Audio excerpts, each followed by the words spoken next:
The scripture today is from Ruth, chapter 1, verses 1 through 5.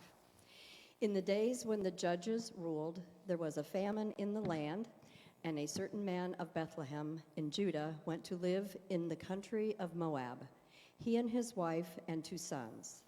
The name of the man was Elimelech, and the name of his wife Naomi. And the names of his 2 sons were Mahlon and Chilion. They were Ephrathites from Bethlehem in Judah. They went into the country of Moab and remained there. But Elimelech, the husband of Naomi, died, and she was left with her 2 sons. These 2 Moabite wives, the name of the one was Orpah, and the name of the other Ruth. When they had lived there about 10 years, both Mahlon and Chilion also died, so that the woman was left without her 2 sons and her husband. The word of God for the people of God. Thanks be to God. And when I told Debbie that it was only 5 verses, little did she know there were all those names.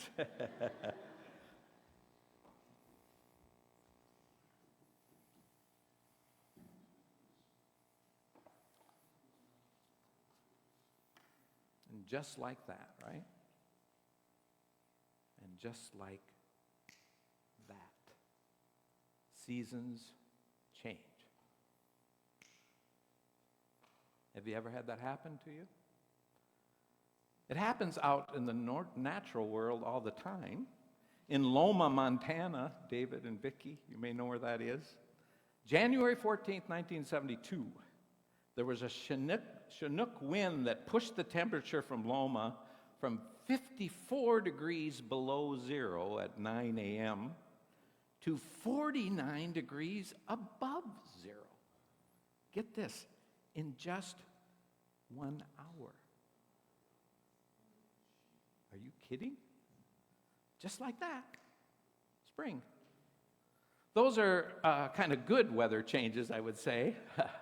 But it happens the other way, too. West Texas, another just an hour. The temperature had plummeted 44 degrees to a chilly 23 degrees. And just like that, again.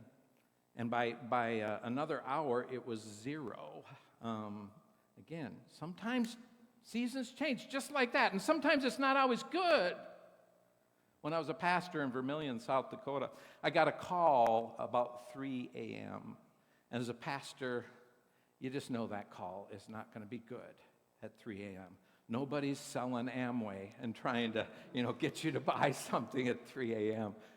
And this call was from a mother in our church, and she had a kid in college, and he was coming home from a party on a Friday night, and he got in a car accident. And his 2 friends survived, but he didn't. Just like that. And then sometimes you think that old statement, God doesn't give you any more than you can handle. Well, that's a myth. We can throw that one out, right? Because sometimes it happens, right? A year later, same voice at the phone, 3 in the morning, almost exactly to the date.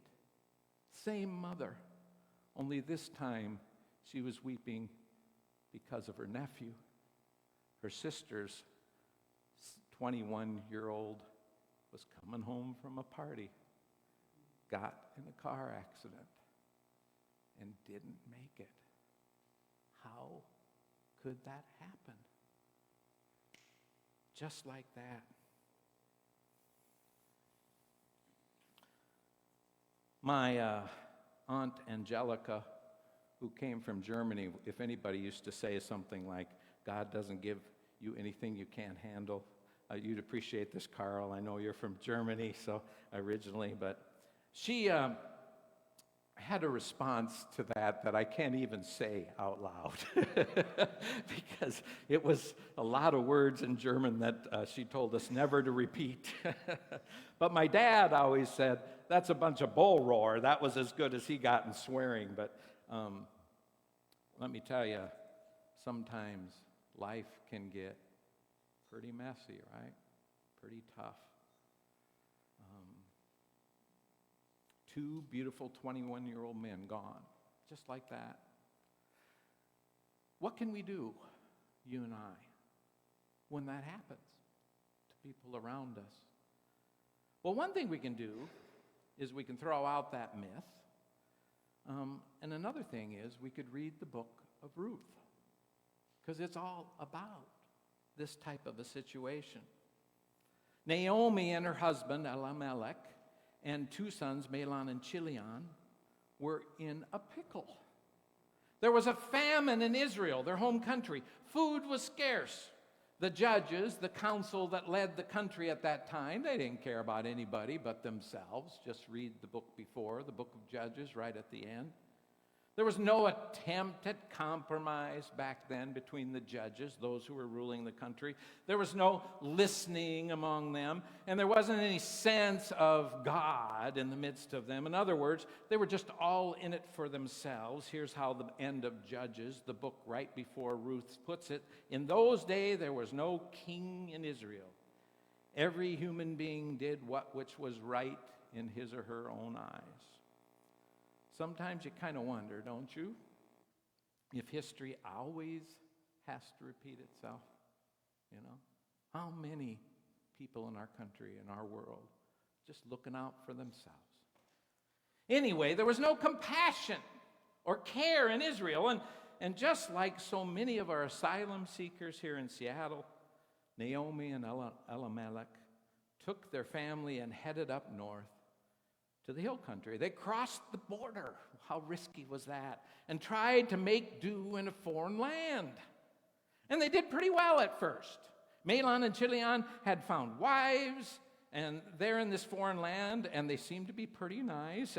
And just a little while later, it was spring and summer, and they were just really getting along, basking in the blessings of the Lord in this new country.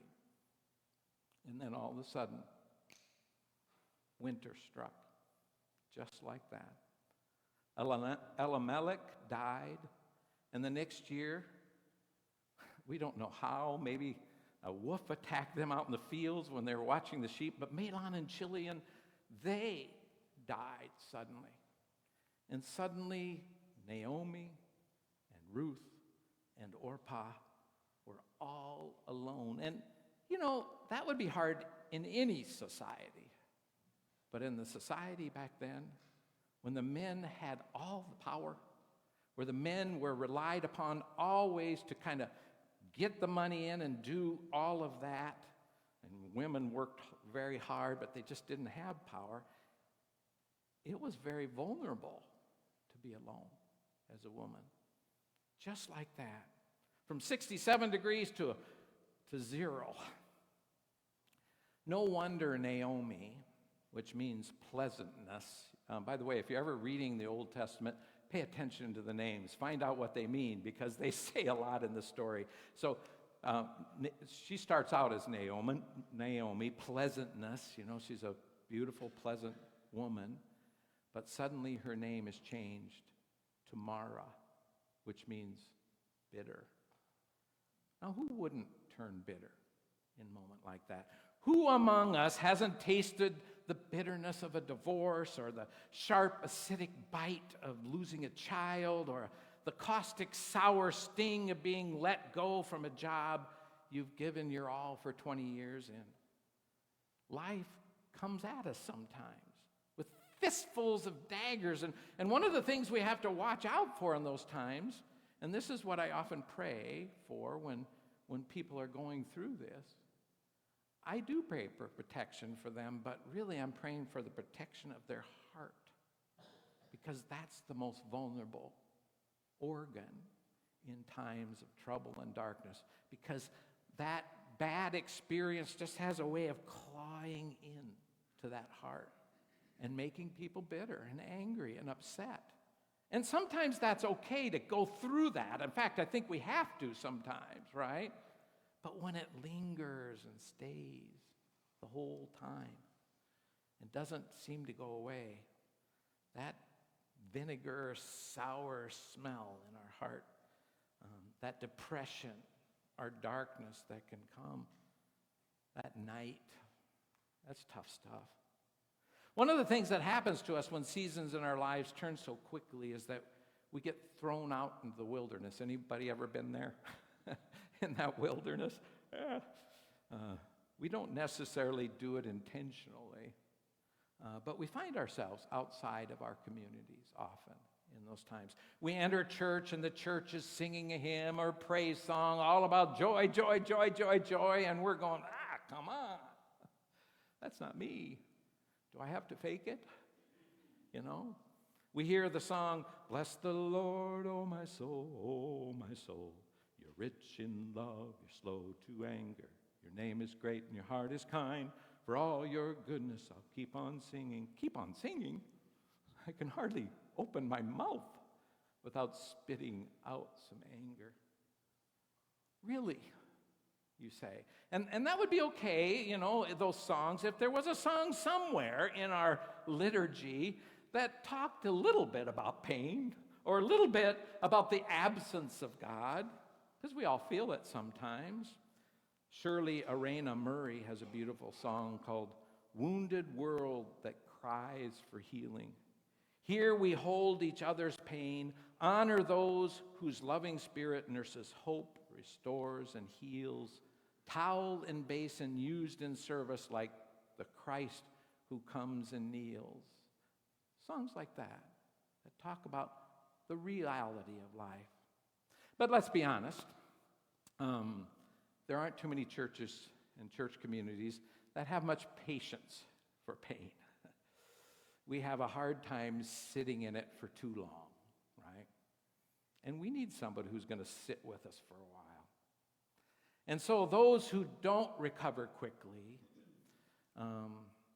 how can we be there for them when they're going through this, when they're thrown out into the wilderness?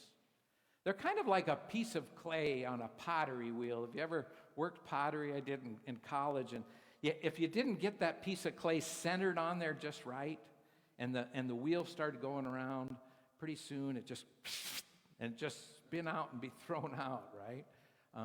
Well, those kind of events throw us off center. And so we get thrown off the wheel sometime.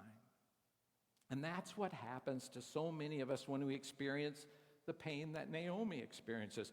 We get thrown out into the wilderness, and that could be a dangerous place for us because it lacks water, it lacks a place of grace, and we don't turn to butter, we turn to bitter, or we let depression take us.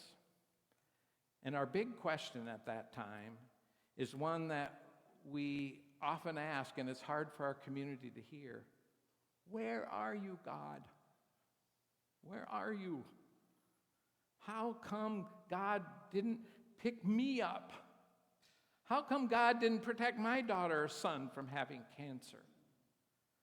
And out in the wilderness, we have this crazy idea that God isn't there. So we stop looking for grace, for love, for that river that runs through it, or maybe even underneath it. And here's the hard part I want to just say is sometimes we let that bitterness, just like Naomi did, we let that bitterness start naming us, steal our name, steal who we really are. We're no longer Naomi pleasantness. We turn in not only into a bitter person, but we are that name. And that's when it gets tough, right? It's hard to shed it, too. In our Monday night book study, we're reading this book by Sarah Bessey called Field Notes for the Wilderness. I love this book. So many great examples of how people have learned to navigate in the wilderness.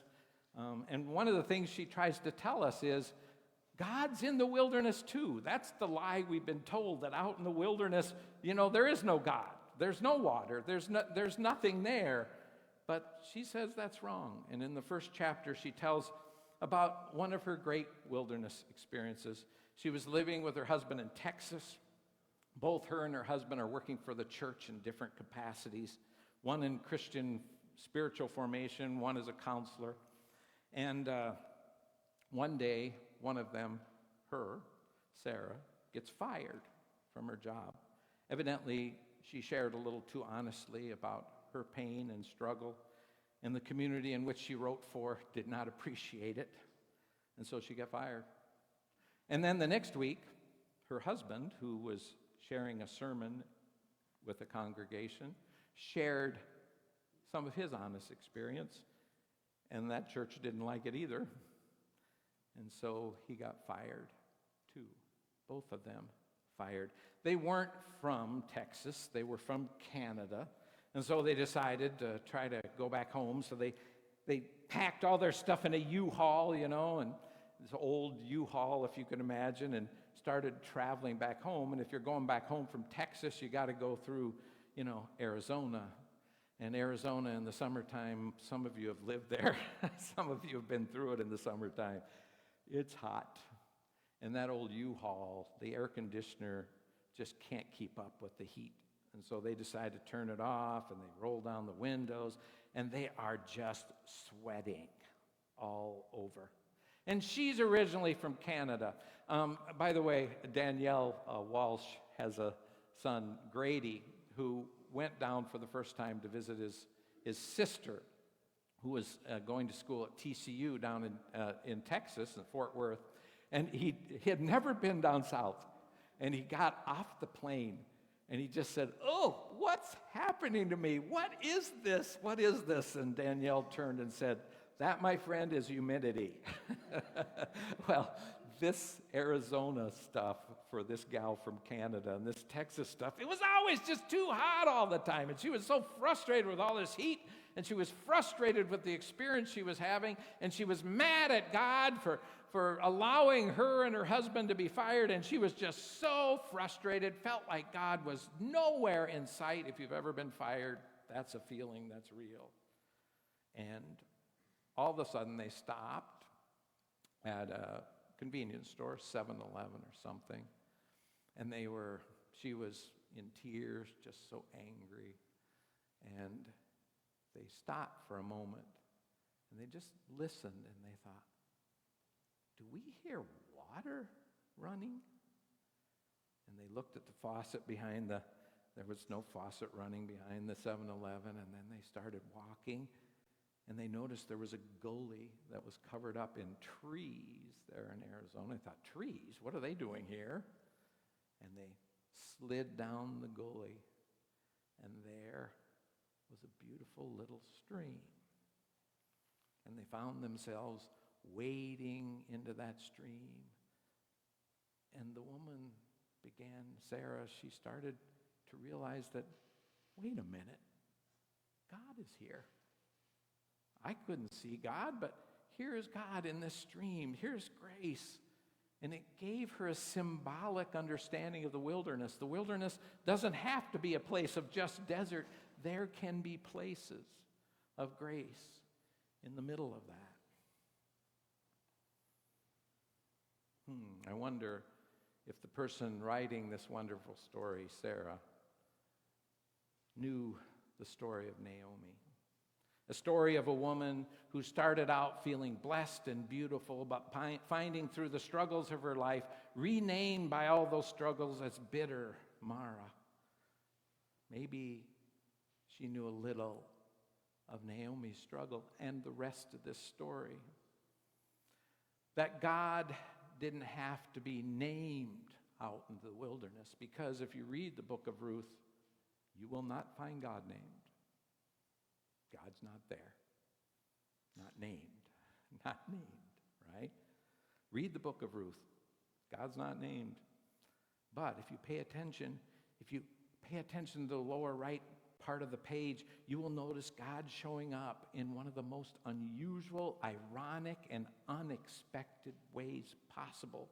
In a world full of a patriarchal, male-dominated world, in a world that worshiped God as king and warrior and destroyer and miraculous parter of the Red Sea, God in this book shows up unnamed, but fully present in a poor peasant woman from another country. Wow. She doesn't even know Israel's God fully. And yet, by saying she refused to leave Mara in the desert, she begins to show all of us how God really walks through the tough stuff with us. By being there, by refusing to let go of the most needy. God in this story comes to us in one of the least of us. Who else said that? Can't quite remember. And that is why my preaching professor from Perkins School of Theology, John C. Holbert, says this about this story. In the face of rampant patriarchy and thorough rejection, Ruth still clings to Naomi and vows grandly never to leave. In short, Ruth is very like the Yahweh she has chosen to embrace. A Yahweh that will never depart from us and will forever offer to us chesed, an unbreakable love, which will never leave us alone. In this wonderful story, God is a Moabite widow, which, it could be said, is one patriarchal mouthful to be said, and in which Jesus embraced by being born where? In a manger, and calling us to see him as who? As the naked one, and the hungry one, and the least may we learn to see. And all the people